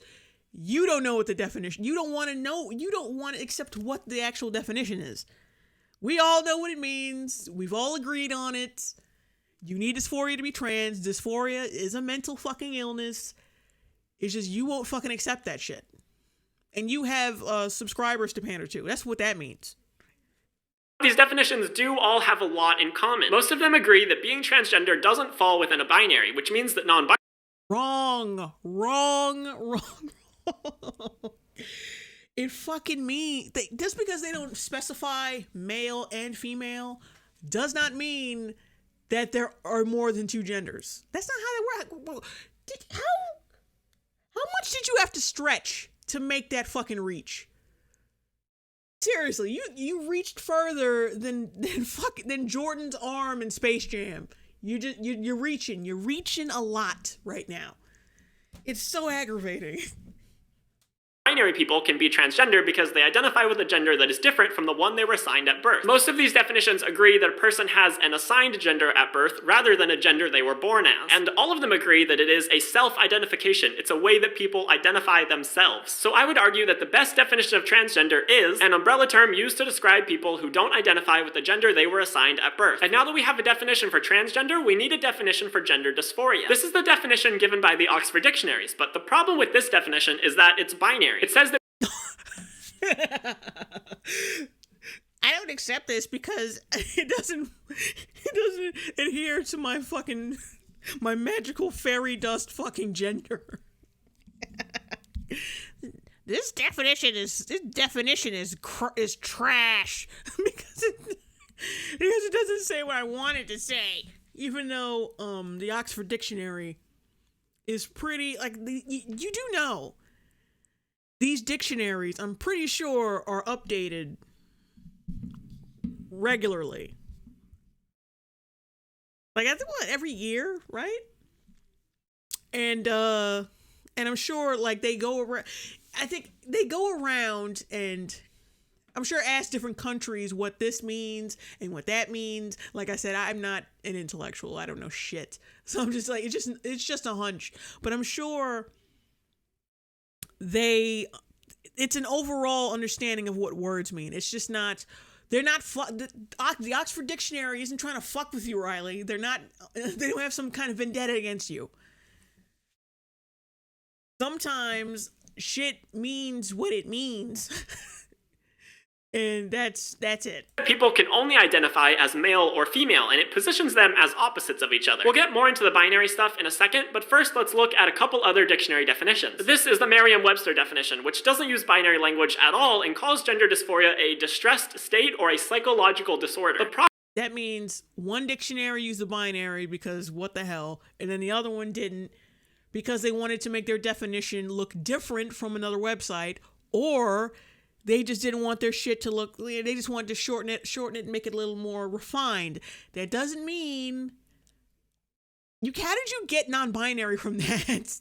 Well, the dictionary didn't say male and female, so that means I'm non-binary.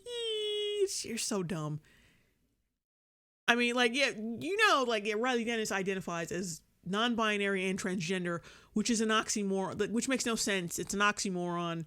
How the fuck can you identify as one gender, as a woman, and then apparently, supposedly, and then want to say, oh, I'm either both or neither? What fucking sense does that make? That makes no sense. Which is why you guys always hear me refer to him as he, because he identifies as non-binary, which means not exclusively or whatever, male or female, like not strictly male or female. So either he's none or both. So if he's saying like that, then I might as well just call him a he because I still see him as a fucking he. And then he tries to pull that shit. Well, I identify as a girl, but I'm non-binary. Like, that doesn't make any sense. How are you non-binary and you only want to be seen as a she? It makes no sense. The problem with this is that technically gender dysphoria is not classified as a disorder anymore. In the DSM-4, gender dysphoria was called gender identity disorder. But when the APA came out with the DSM-5 in 2013, they dropped gender identity disorder and added gender dysphoria. They were very clear that gender dysphoria is not a disorder, and this change was made with the intent of depathologizing that experience. And lastly, this is the dictionary.com definition, which also doesn't use binary language and describes gender dysphoria as a psychological condition rather than a disorder. So when it comes to gender dysphoria, dictionaries really don't agree with each other. But when talking about gender dysphoria, we really need a solid definition. They just word things differently because they have different writers. That doesn't mean they're not agreeing with each other or something. Like, no, it's... And I love how he's looking up dictionary definitions instead of doing research on this shit. Like, see, I'm non-binary because one dictionary writer writes differently than another dictionary writer. Oh, you are so dumb, I swear. Everyone can agree on. The best place we can go to for that is the professional organization that actually diagnoses gender dysphoria, the American Psychiatric Association. In the DSM-5, the newest edition of the DSM, the APA says, gender dysphoria refers to the distress that may accompany the incongruence between one's experienced or expressed gender and one's assigned gender. Although not all individuals will experience distress as a result of such incongruence, many are distressed if the desired physical interventions by means of hormones and/or surgery are not available. You'll notice that this definition is not binary, and that's because the APA believes that gender non-binary people can experience gender dysphoria. That's why the Oxford Dictionary's binary definition seems outdated. When diagnosing gender dysphoria, the APA doesn't say anything about the opposite gender. In fact, they say the other gender or some alternative gender, intentionally making room for non-binary identities. This is the criteria for diagnosing gender dysphoria in children, and this is the criteria for diagnosing gender dysphoria in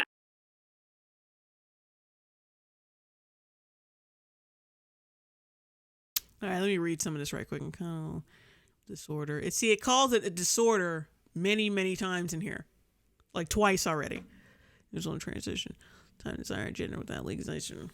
Then they're going regulation, hormone treatment. Mark congruence between one experience or one experience strong desire to be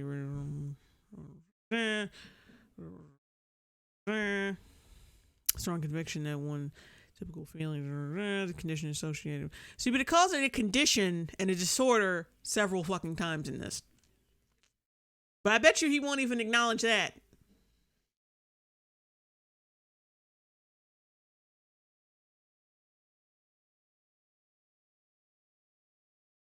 Adolescents and adults. In both cases, the person needs to have experienced an incongruence between their experienced gender and assigned gender for at least 6 months. And that has to be associated with clinically significant distress or impairment in social, school, occupational, or other important areas of functioning. For children, they have to experience at least 6 of their 8 criteria, and for adolescents and adults, they have to experience at least 2 of their 6 criteria. So you'll notice that the requirements for being diagnosed with gender dysphoria are pretty strict. This is where I want to make a distinction between gender dysphoria as a medical diagnosis and gender dysphoria as a thing that people experience. Oh boy.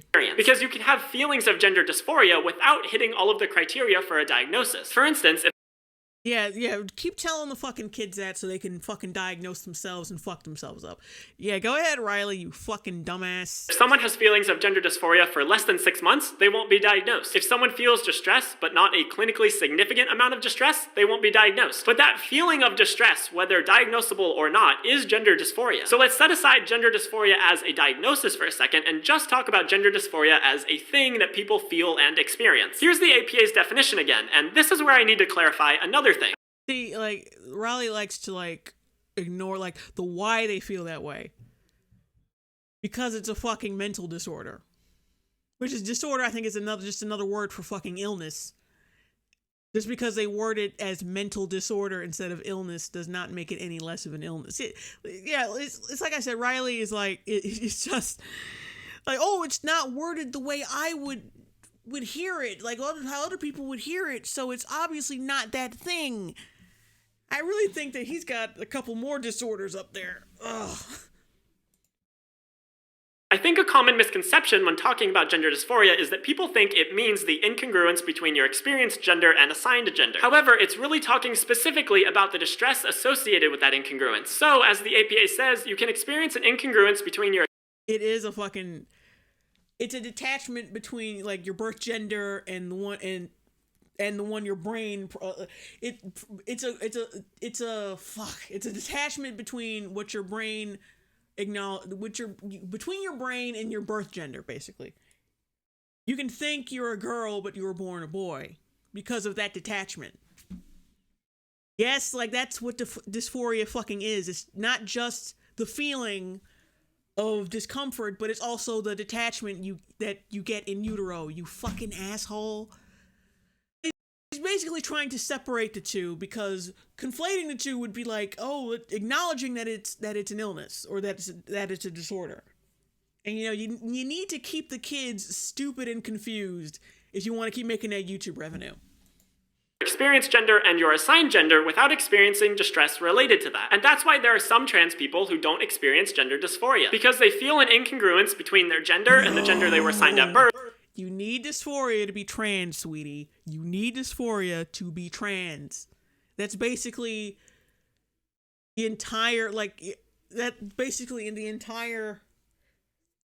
Would you say that you don't have to have dark skin, you don't have to have melanin to be white? I mean, of course there are the albinos, but would you really say that, oh yeah, you don't need melanin in your skin to be white? I mean, to be black?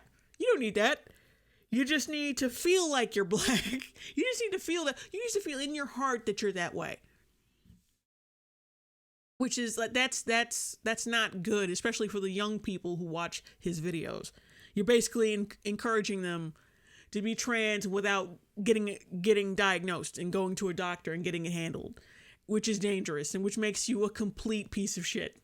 But they don't feel distress. It's like running a YouTube channel where, look, we're all about heart disorders, and you tell people like, well, doctors don't know shit. You just gotta feel like you got a heart problem. Fuck it, just do your own surgery at home with with a Swiss Army knife and a fork. Who gives a shit, right? You're a jackass. Over. And gender dysphoria isn't the incongruence itself, it's the distress caused by the It's both, motherfucker. It's both. It is both. Because he hasn't really given a reason why it's not both. He just says it is because, well, GLAAD told him to think that way. incongruence. All trans people experience some kind of incongruence between their gender and the gender they were assigned at birth. That's kind of the definition of being transgender. But their levels of distress because of that can vary wildly. Some trans people experience very significant distress, some experience mild distress, and some don't experience any distress at all. So given the definitions of what it means to be transgender and what gender dysphoria is, I think it's pretty clear that they're different things. The definition of transgender doesn't say anything about distress, which is what gender dysphoria is. So while I swear, just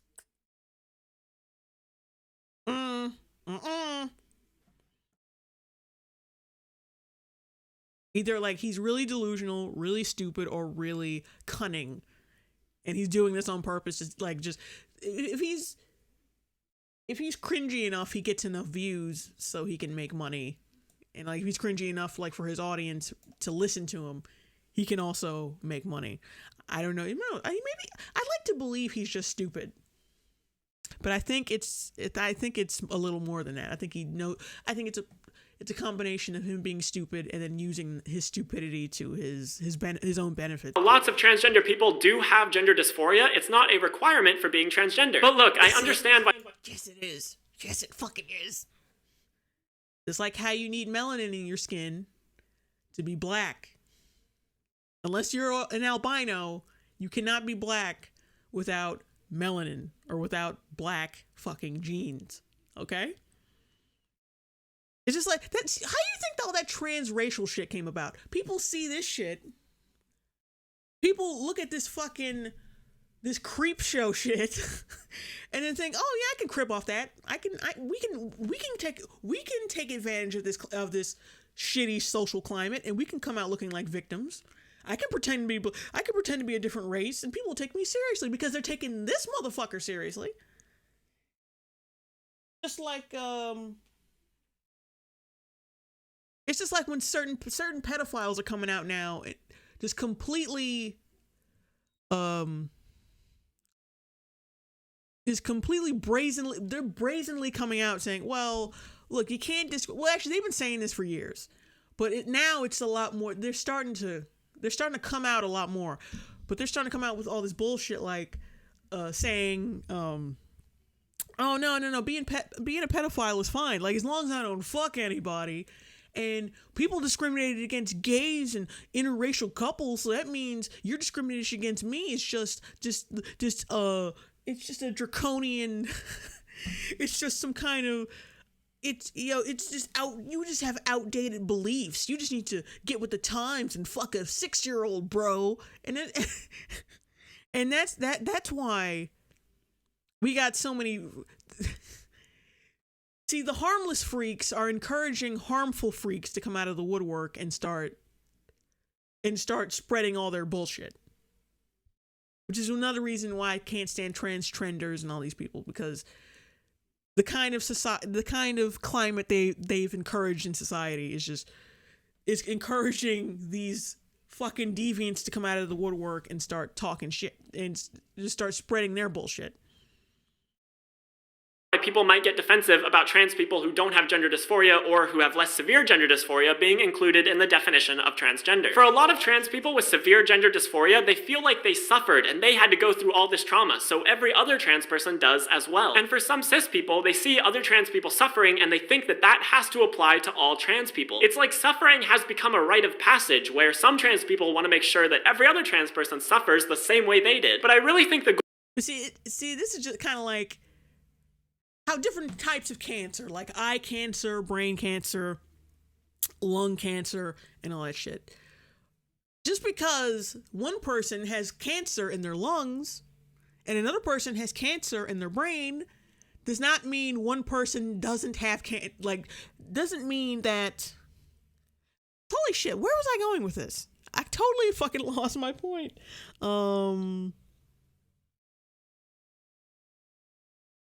Shit.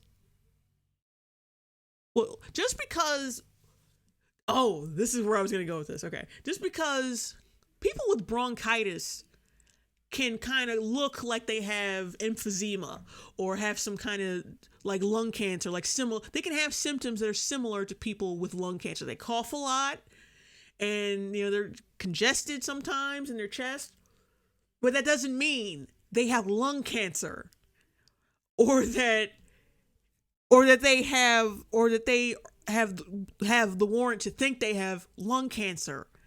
It just means you're fucking congested and you need to clear it up.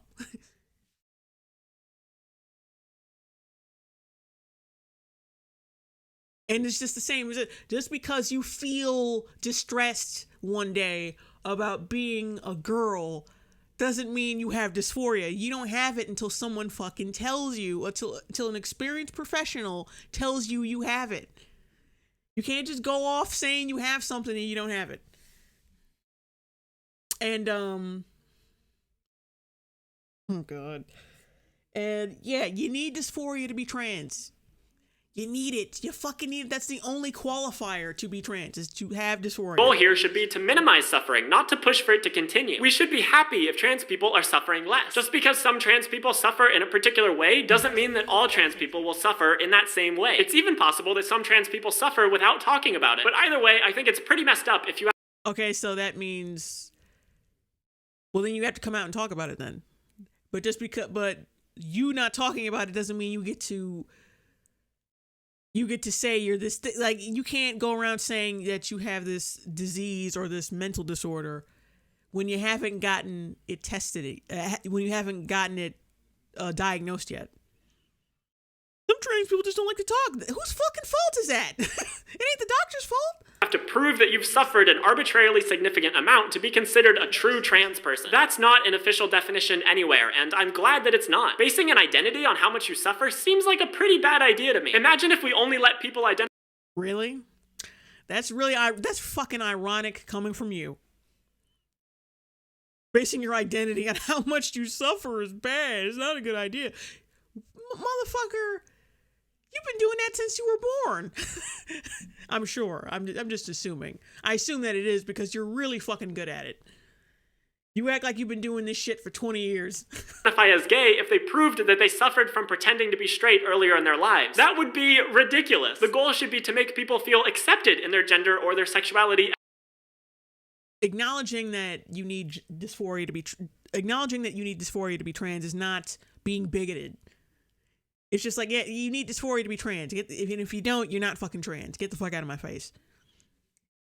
Because, like, keep in mind, like, Riley's the same kind of person who wants trans people to get free healthcare and to have, like, gender reassignment surgeries covered by insurance or some shit like that. I'm sure he is. He's got to be one of those people. So, if you got a whole bunch of fucking teenagers going around lying about being trans, just because, and there's a lot of fucking kids who just play around with this shit and pretend to, for acceptance and shit. Like it or not, it's happening. Kids do this shit because they see people like you and oh, it's just cool. All I gotta do is take some pills and wear my hair long and shit, and trans. It doesn't seem that bad. Because they don't see no one's teaching them about the adverse effects of taking hormones that you're not supposed to take and all that shit. So yeah, there are going to be kids who imitate this shit and have no fucking problem with it. And because they're not being taught the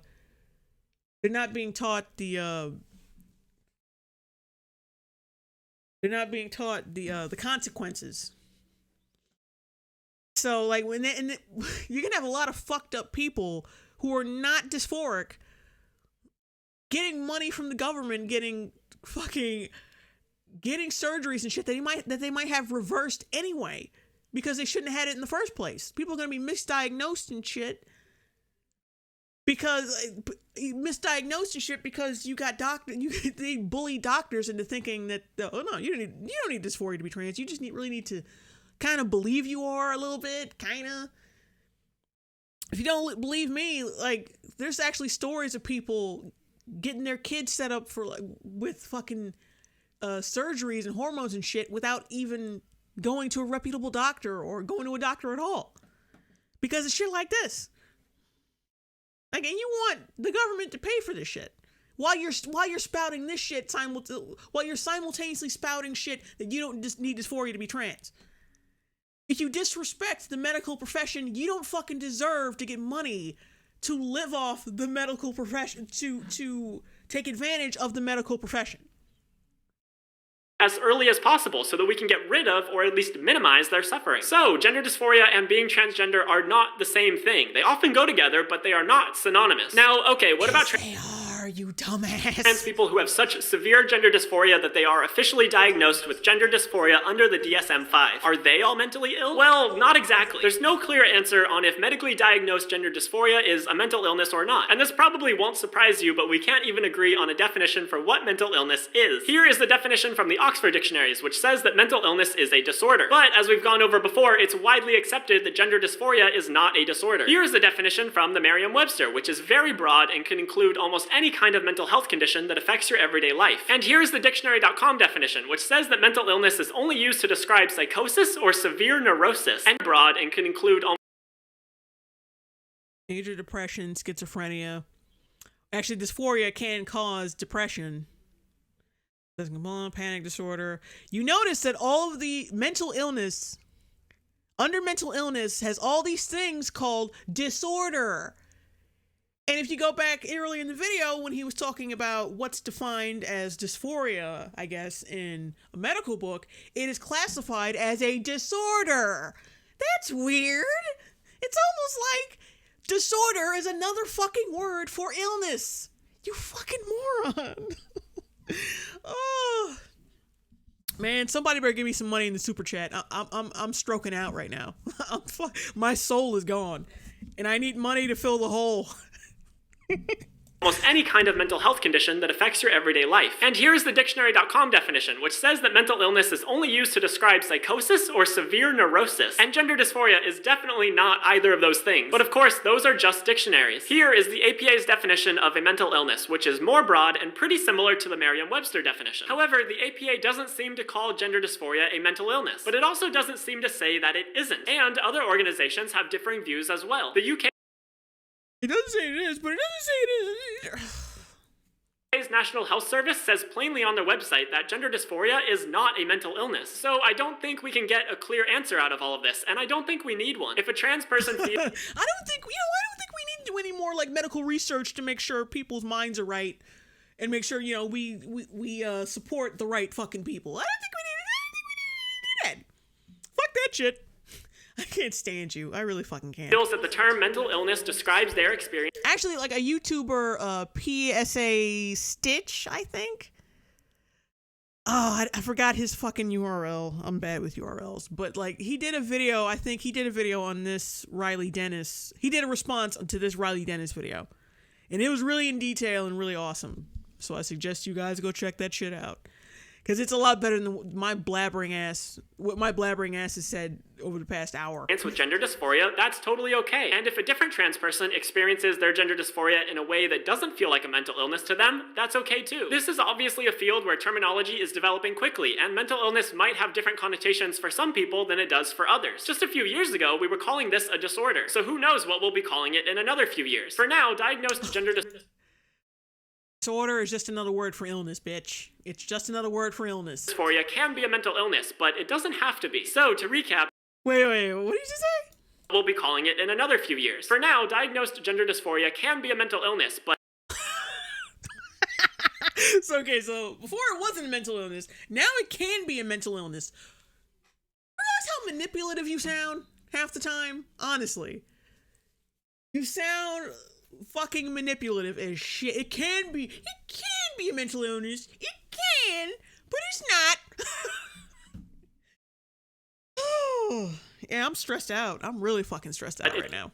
It doesn't have have to be. So, to recap, being trans is not a mental illness, but a lot of trans people have gender dysphoria, and some of those people have severe enough gender dysphoria that it can be diagnosed. And some of those people experience their diagnosed gender dysphoria as a mental illness. At this point, I think there are some people out there who would like to point out that the World Health Organization currently classifies transgender identity as a mental disorder in their International Classification of Diseases. However, the current version, the ICD-10, was released in 1990, so it's a little outdated. The WHO is currently working on the ICD-11, which is expected to be released in 2018. And for that version, they will most likely be depathologizing transgender identity in a way that is similar to how the APA handled it. Wait a minute, I think I heard about this. I think they finally said they classify it as a mental illness. I think that's what they said. I think I heard about it. I can't fucking remember. I'm sorry. Let's just continue. Moving from the DSM-4 to the DSM-5. The reason the WHO is doing this is because transgender identity itself doesn't meet the criteria for being considered a mental disorder. Study after study has found that the number one reason that... See, before he said mental illness, and now he's saying mental disorder. Even though it said mental disorder in the fucking pages that he picked out. God, he's such an asshole. Trans people suffer is a lack of social acceptance, not anything inherent to their identity. One study from 2016 in the Lancet Psychiatry Journal found that, for trans people, distress and dysfunction were very common but not universal and were more strongly predicted by experiences of social rejection and violence than by gender incongruence, consistent with the perspective that these reflect the result of stigmatization and maltreatment rather than integral aspects of transgender identity. Another study from 2012 found that having supportive parents was a huge factor in whether trans youth were depressed or attempted suicide. For trans youth with unsupportive parents, 75% experienced depressive symptoms. For trans youth with supportive parents, that number was only 23%. Likewise, for trans youth with unsupportive parents, 57% attempted suicide. Supportive parents can give you depression. Yeah. Actually, that's common for anybody, but yeah, I think it's a dysphoria. See, he knows dysphoria can cause depression. It's a big catalyst for depression in trans people, and he knows that. That's why he's going off with this fucking shit.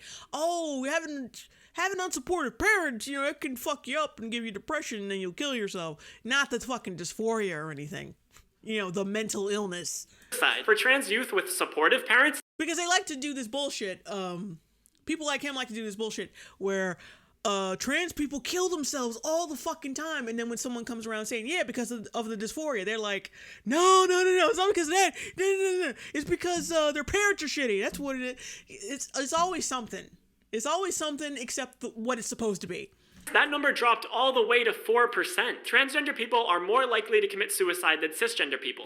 Because of dysphoria. The National Transgender Discrimination Survey found that in 2011, 41% of trans people had attempted suicide, compared to only 1.6% of the general population. But remember that because parents were not as supportive back then, apparently. not because of the dysphoria. That's a correlation and not a causation. Being trans doesn't inherently make people suicidal, but being bullied and harassed and misgendered and...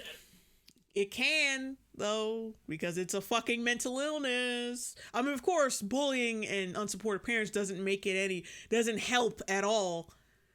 But it can cause it. Like, if you have some kind of disconnect between your gender and your brain, between your birth sex and your brain, of course it's going to cause some kind of other mental problems, too. That's just common sense. Of course, it's going to make you your brain isn't matching your body. Of course, it's going to cause some kind of distress, which could be depression. You fucking even said, you kept saying the word distress so many fucking times. What the fuck did you think it was going to mean? Attacked does often make people suicidal. The problem is societal stigma and lack of acceptance, not transgender identities. Like, if society at large decided to hate some random group of people, that group wouldn't suddenly be mentally ill. They would be the victims of discrimination. And even in the instances where gender dysphoria does require treatment, the most effective treatment is transitioning. That looks different for different people. There are a bunch of different ways of transitioning, from social things like changing your name or pronouns to medical things like taking hormones or having surgery. Letting people transition in the way they want to transition. My body has a disconnect with my brain. I think just changing my name will fix it. I'm sorry. Like, maybe there are some trans people who just magically change their hair or their name and then were magically cured halfway or something. I don't know. Maybe there are some of those like that. but it's coming from Riley, so I just can't help but think it's bullshit. And eases their gender dysphoria and makes them happier. It's really simple. Trying to convince trans people that they're not really trans, conversion therapy, that just does not work. I love how this motherfucker, in an earlier video, I think it was earlier than this, in another video, he was like, not being attracted to penis is transphobic. Like, if it was a trans woman with a penis, if you're a lesbian and you're not attracted to that, clearly you're transphobic. That's not, and in trying to bully lesbians into having sex with trans men, which is basically what it is, that's not conversion therapy. But it's telling someone that if they don't have dysphoria to be trans, and that they don't have dysphoria, which means they're not trans, that's conversion therapy. Like, I'm no feminist, okay? But I do know sexism when I see it, and I don't think he likes women too much. I really don't. I don't think he enjoys women too much. He doesn't value. I don't think he values their opinion, or maybe it's just cis women. But he just really doesn't. It doesn't seem like he values women like he says he does. And it only causes them to suffer more. I hope all of that made sense and explained why being trans is not a mental illness. You can check out my sources and some links for additional reading in the description below. Thank you so much for watching this video, and PSA switch, I think it is. Oh, goddamn, hold on. Someone mentioned it in the chat.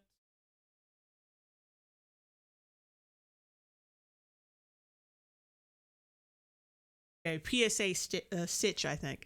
Yeah, he already poked through your bullshit, so there was I was just gonna like poke fun of him and like make fun of him a little bit and talk shit,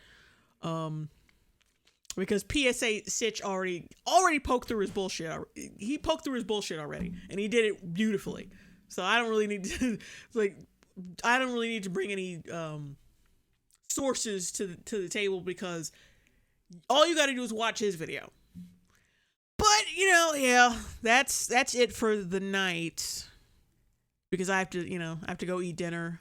Because I've been sitting here for like nearly 2 hours, I think, talking about these really shitty videos. So I'm gonna pack it in for the night. It's been great. I'm gonna try to be funnier the next time, because this, like, when I do a Riley Dennis video, I just started to get real just stop being a retard. I just get serious and I get heated. And I just stopped being funny and I started thinking logically. That sucks. But yeah, I'm gonna pack it in for the night. You guys have been great. And I'll see you in the next stream, whenever that's gonna be. I have to get back on my other projects at the moment. But bye. Love you guys.